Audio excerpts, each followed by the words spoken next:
Bangaw talaga. Tsaka May it's... bulaklak ka doon. Oo, may bulaklak ka talaga Mabango to. Mabango to, hindi malansa. Oo. Huwag tayo dito. Ayun yun. Tsaka yung buksong heel kasi, Kumakapit sa cotton yun eh. Oo. Kumakapit sa cotton. lahat ng mga klase ng fabric. Oo. Pang 24 hours. 24 hours. Ayan, fabric. ibig sabihin na kay Sanji ang downy. Ang fabric softener. Yan. Hawak ni Sanji ang fabric softener. Na kay JP, si JP ang may pang fabric softener. Oh, siya muna ang Kontra- ilalaba. Ayan, natutunan. Dami nyo na namang natutunan sa MPL Philippines. Kakapanood nyo. Kapag may Roger ang kalaban, idaan mo sa heel ng Florin. Yan. Oo. Ayaw kasi niya ng mga ganyan. Pero mahihirapan nga talaga ngayon si Super Marco kahit sa laning nila kasi siya din yung iniikutan ngayon Oo. ni JP. Automatic yan. Ano talaga yan. Ayaw mo kasi yung level 1 Roger. Level 1 parang kasi ng Roger, may ult na yan. Oo. Parang level 4 na yan at level 1. Parang sa lahat ng mga marksman, si Roger yung level 1 pa lang May ult na. angat siya sa lahat. Oo. Yung maganda. Harit lang talaga yung nagpapahirap sa Roger. Ay, kinagat to. O, kinagat na at idiniin doon sa may padera. Cardizi at ang first blood. Hello daw, sabi ni Pew! Masakit yan ha. Medyo masakit yung stamp na meron. Yung Barats plus view. Gets the last hit. AP Bren with the first blood. Si JP naman ngayon. Ay nako, ito nakakatakot. Chantel in Wolf. Ano yun? Yang mga paganyan-ganyan ni Ogwen. Yang mga binabato niyang mga, ano ba tawag dyan? Mga will-o-wisp. Oo. Yan. Mga papitik. Oo, mga papitik. Oo, at nagkakapitikan din na dito sa ating pagong. So nagkakaabangan na ating mga players. Ang sakit nga ng mga pinipitik dito ni Owen at mapipilitan na mag-flicker out Uy! by the way si JP habang si Sanford. Uy! Ginamit tayo Bravest Fighter, Circle Eagle as well. Para naman dito kay Sanji, kaya naman si Cardizi at Team Liquid Echo ang makakasecure ng pagong. Habang si Cardizi, hinahanap na Ayun! nila at mapupuntahan pa nga. Pero may gagamit dito na dito as welcome para idura. Kailangan umalis. Umalis na lang ang Falcon. But then again, Team Liquid Echo, susubukan nilang nakawin ba yung orange buff na to?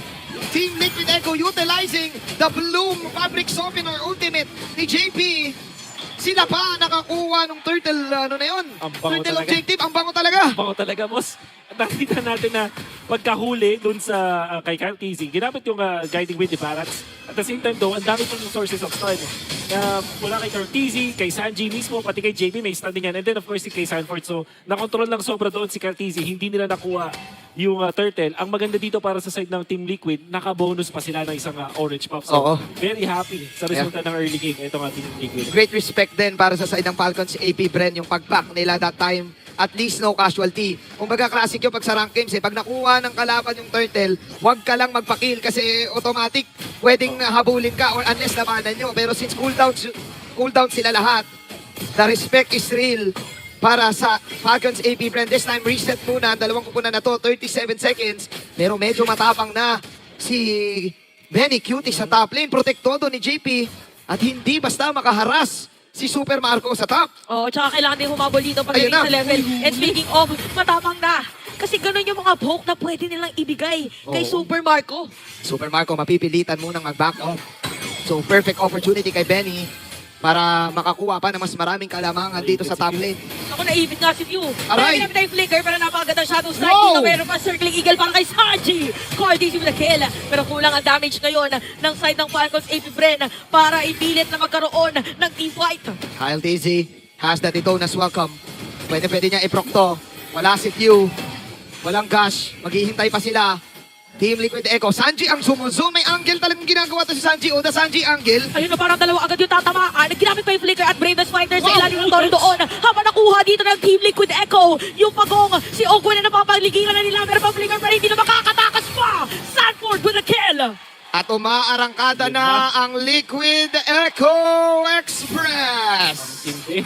Yung nakita natin doon is nabuhay eventually ni Super Marco. Kaso ang naging resulta, dalawang gold lane cards yung hindi niya nakuha. Yung madedenay sa kanya.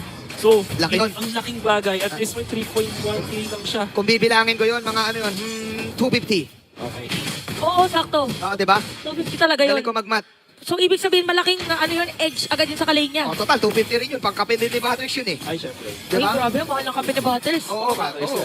Kaya yun ang sinasabi natin. At ang gusto ko sabihin dito, on point lahat ng lanes Yeah. ng Team Liquid Echo, maging ito si Sanfordy. Oo, Mula sa taas na sa baba na agad. nabasa mo ang gusto ko sabihin. Kasi kanina nasa taas siya eh. Tapos na outlane niya rin na doon si Flap TC sa baba. At hindi makagalaw ang Falcons AP Bren sa first 6 minutes ng ating laban. Nasusupress sila. Ang ganda ng kanilang simula. Hinaharabas eh. Ito na naman sa may bandang gitna. Talagang hinaharabas na ni Sanford dito mga players Aray! na magandang stun. Dalawa tatamaan. Pero mapipilitan dito ang Falcons AP Bren na umalis. Sanfordy with another tapang play. At grabe, itutuloy pa rin ng Team Liquid. Ginat-ngat talaga yung Torre dito sa may bandang itaas. At si Sanji, JP Cardisi nakaredy lang din naman. If ever na magkakaroon ng T5. 40. Pero meron dito sa may bandang ibaba, may laban din pala yung mga XP laners natin. Akala natin Torre lang gustong kuhanin. Oh, this Nakuha time, ba? Ay, hindi, nakuha ni Cardisi. Grabe si Cardisi. lalaban pa rin. Nagsabi na lang ang Falcons sa AP Brand dito na i-trade ang bottom lane pero hinahabol si Fluffy, ni Sanji. Grabe si Sanji. Parang siya na ang totoong Matilda. Oo nga, parang kinokopya niya. Alam mo, ang nakikita ko dito sa Team Liquid Echo, all over the map. Yes. East side, west side, north side, south side. Buong-buo ang pag-control nila sa paghawak ng mapa. Yung zone nila dito, abot hanggang dulo eh. Lane Prayo ang drafting pattern mula dun sa Team Liquid Echo. Lahat ng mga heroes nila lamang dun sa kanilang lane matchups in the lane matchups. So sabi natin dito para sa Falcons City Friends, sinabi natin huwag sila mag-overact pero parang sila yung lugi sa bawat parte ng mapa. Grabe. Nice outplay from Flap imbis na pa ganun. Oo. Pa ganun. Ay, bawal mga awet. Ang daming napitek. Ang daming nagamit. Pero buhay pa rin si Flapisi. Pero grabe yung mga predictions ni Sanfordy ha. Oo nga eh. Parang ang bigat-bigat dito ng daladalang machete. Machete ba yun? Oo, kinakaldag niya yan eh. Yung mahabang espada. Oh, espada. Espada ni Machete. Pero yung makikita natin dito sa Falcon Safety Friend, yung choice nila ng Gordon, ito lang yung Gordon Benedetta, parang yun yung medyo question mark para sa akin. Magaling naman maglaro yung pares ng players na yun, kaso hindi nila na-achieve yung gustong magawa ng Falcon Safety Friend muli.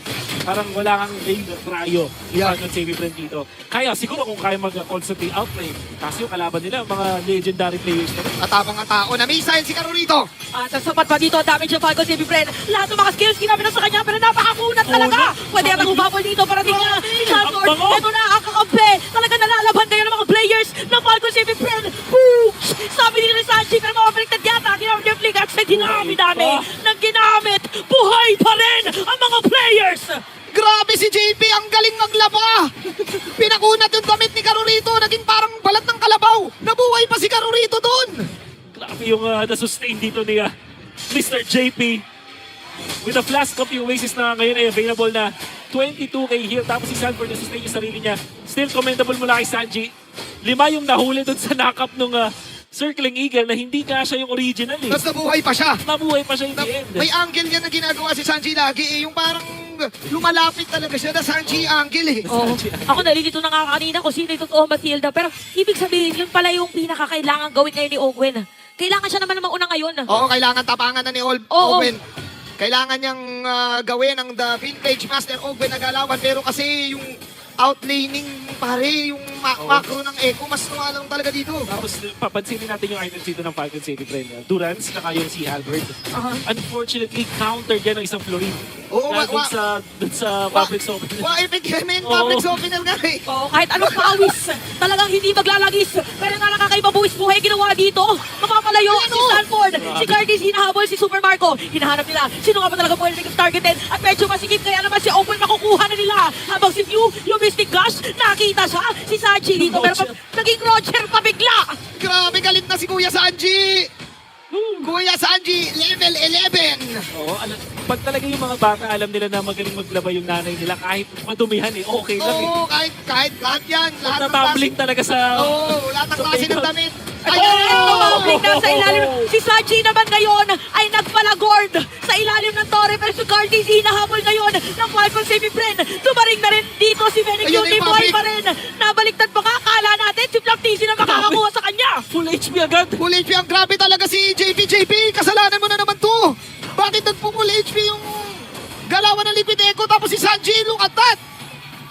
Ang ganda ng recall, parang si Doctor Strange. Ang ibang atin naman talaga yung ginagawa niya para kaya niya i-manipulate yung oras. Grabe yung tapang dito ng Team Liquid Echo. Alam kasi nila na kayang mag-full health yung heal na binabato ni JP Plus. Sobrang X-Factor dito si Sanji. Lahat na ata ng hero, kinokopya niya. Para siyang si Mystique ng X-Men. O parang depende sa mood niya. Ay, parang gusto ko maging ano ngayon. Magugulat, di na ako magugulat kung mamaya siya na si Barats. Oo, pwede rin ano, parang pwede initiate double dash to sabay ulti. Makukumpleto na niya. Para na rin siyang nag-5 man ng sarili niya. The ultimate copycat. 5-man mag-isa. 5-man mag-isa. Oo, ayan, Roger siya ngayon. Roger ako, tol. Pati Roger, ginagaya niya. Ano nag-aanakaw mo sa Roger? Kaya dahil Roger siya ngayon, siya ang magtatry na sumira ng Torre dun sa gitna. At dahil siya madedepensahan din ng Falcons AP Bren, yung Lord na bitbit dito ng Team Liquid Echo. Hindi ko maintindihan to si Sanji. Kumakalmot Parang din daw kasi siya. kumakalmot din. Sabi niya hindi lang si Benny Cutie ang kumakalmot. Ako din. Oh. Ayan na. OMG. At nagdabog na nga si Sanford. Pagulong-gulong lang si Carl Dizzy at kumakatok ngayon sa side ng Falcons AP Bren. Ayan, ninakaw na ni Sanji. Uy, grabe naman si Okay Sanji. Sabi ko Isa na sa lang. inyo, Isa na lang. kung may kabing 3-in-1, ito po ang player na 5-in-1. 5-in-1 plus 1. 5-in-1 plus 1. Happy 5-man. kaarawan. 5-man mag-isa. Speaking Yan ang of- goal ko ngayon. Shoutout Isa sa na lang. mga- Si Kyle na lang din yun nakakopya. Ngayon lang ako nakakita ng ganyang Valentina. Lahat ng hero kinokopya. Oo nga, huwag kang malilito. Ako lang to. Ako lang to. Ako lang to. Oh my God. Sobrang komportable ngayon ng Team Liquid Echo. Kung ano na lang ginagawa nila. Ito na, Sanji. Confirm mo na, please. Dalaway masastaan. Pero maingat na mga ganamisan expert by the way para dito kay Carl Dizzy. Kaya naman, makapanay dito si JP. Wala na yung sustain. Kasi nasabi natin para sa Team Liquid Echo. Ito si Sanji na naman. The Sanji angle. Kinopya na naman yung Roger. Roger pa rin siya, tol. At papasok ba dito si Ogwen? Nagiging maingat ngayon habang sa top lane. Si Flop TC pala may sariling ngat-ngat Ogak. dun sa Torre. Hogak Gaming, yun na lang ang magiging call ng Falcons AP Bren. Kung ikaw ay part ng Hive, yun na lang ang naging call nila. Huge shoutouts din sa kanilang 6-man na si Skibidi Edge Riz. Sabi niya, ganito yun kailangan mag-split na lang tayo. At yun ang kanilang game plan. Ayaw na nilang tapatan dito si Sanji. Si Sanji ngayon lang ko nakakita ng Valentina na dalawa, ewan ko ba parang dalawang skill yung yung kinukopya. Parang nag-upgrade yung ultimate niya na kaya dalawa. Pwede. Ang bilis kasi nung refresh niya ng mga ultimates niya dahil hindi siya pare-pares na heroes yung kinokopya niya. So, napakaganda nga adjustment mula kay Sanji. Pero ang masasabi ko din dito is magandang idea ginawa ng Falcon Saving Bren na mag-split na lang muna. Alam natin na yun yung typical na sagot dun sa mga 5-man squad na talaga naglilima. Oo. So, pwedeng i-split nila yung mapa. This could be the only option for them. Pagdating ng late game, masakit na yung board. Siguro yung mga Benedetta masakit na rin. So, pwede siguro mas kayang ilaban kung sakaling Pero pag-late tinapatan game. ni Fordy. Oo, kanya-kanyang laban dito sa may bandang gitna, meron din sa may top lane. Medyo mapipilitan dito umalis si Super Marco. So, ibig sabihin, pwede mag-fast lord ngayon ang na. Team Liquid Echo pero naka-ready dito mga players ng Falcons AP Bren. Ang sabi yata nila, hero muna. Pero mapapakatras sila, meron pang missile expert. Wala taga-free hit, wala damage per second ngayon. Ang Falcons AP Bren. Nabaliw yung Lord, na-reset yung Lord, nag-call yung Echo na mag-hero dapat. Pero ngayon, Full ibabalik nila. Hindi na-reset ng full half lang. Oo, half lang talaga yung na-reset. Pero hindi half ang damage dito para magiging full pa nga. May kita dito si Very Cutie pero meron talon. Para kay Sanford, ginamit ng bonus welcome. At hindi nakasabat dito yung sustain. Biglang nawala na rin si Ogwen sa mapa. At makukuha pa ng Team Liquid Echo yung Lord. Very cute with the initiation. This time si Flap, mamanatan si Carl. Pero hello, TZ Brothers! At nandito na nga ang mga players ng Team Liquid Echo. Flap DC View at Super Marco lang ang pwedeng dumibet sa may bitbit pa na minion wave at pangpaglaba para maging mabango pa. Pero yung nga yung Torres sa may gitna or baba pala ang pwede nilang kuhanin. Team Liquid Echo on the bridge to victory. Magmamarcha yung Lord sa bandang gitna. Si Flop di pinabuuwi. Ayaw pa uwiin si Flap ni Carl TZ. Para bang niyayaya niya ng lumipat ng team ulit. I missed you. I miss you, my brother. You were my brother, so was I. Probably a buy time na rin para dito sa side ng Falcons Saving Bren. Pero nandito yung Lord na kumakatok, mabilis na madedepensahan. Pwede mag-set up play, ginamit na yung Mystic Gosh. At meron pa minion wave, ginamit na rin Circling Eagle doon sa may baba. Si JP may pilitan mag-flicker out Ay! habang ipinapasok pa nga nila. Dito, yung defense nila. Si Sanji nag-flicker out na rin. Si Sanford dito medyo mawala ng buhay. Dire-diretso ngayon ang mga players ng Falcons Saving Bren. Lumilipad yung dinosaur. Mabubuhay this time si Flap TZ. Nakapag-depensa ang Hive. Nakahinga pa ang Falcons AP Bren. Tapos ang bakbakan na. Magandang depensa na pinakita dito ng Falcon Safety Plan na nakaprotektahan nila si Q. At Super Marco also hindi nag-overextend. In fact, napaport na para sa kanya yung mga important na mga flickers. Black TZ cutting some of the minion waves para din magkaroon ng konting leeway na makakahinga ang high for now. Pero hindi ibig sabihin na sila nilamang. In fact, yung lugi nila dito malaki-laki pa rin. 9K Oo. pa rin. Masakit pa rin sa bulsa. Goods na goods pa rin ang Team Liquid Echo at nagdisiplina sila. This time lilikod si Carl! At si Pew pa nga, may kita nila doon. Mga kalahati yung buhay at hindi na makakatakas malakas pa! Wala ang kapitan ng Falcons AP Bren. Mapipigilan yata sila. Disiplina muna ang ipapairal dito ng Team Liquid Echo. Ako po, sobrang kailangan nila si Few Oo. sa depensang to at wala rin Electo Final Blow so walang latag. 20 seconds pa. Si Angelo, nagalit na si Carorito, nagalit si Carl. Ayun na nga ang setup, natapusin naman ang Echo. Lahat ng mga minion wave ay nandito na para sa Team Liquid Echo. Unti-unti mawawala ang mga players ng Falcons AP Bren at hindi na nga yata talaga kaya nila. Walang Depensahan pa. Walang minion wave, walang pala doon. Si Ogwen sasalubungin niya yung iba. Pero nandito na ang Team Liquid Ay! Echo. Free hit lang para sa kanila dahil isa na lang. Team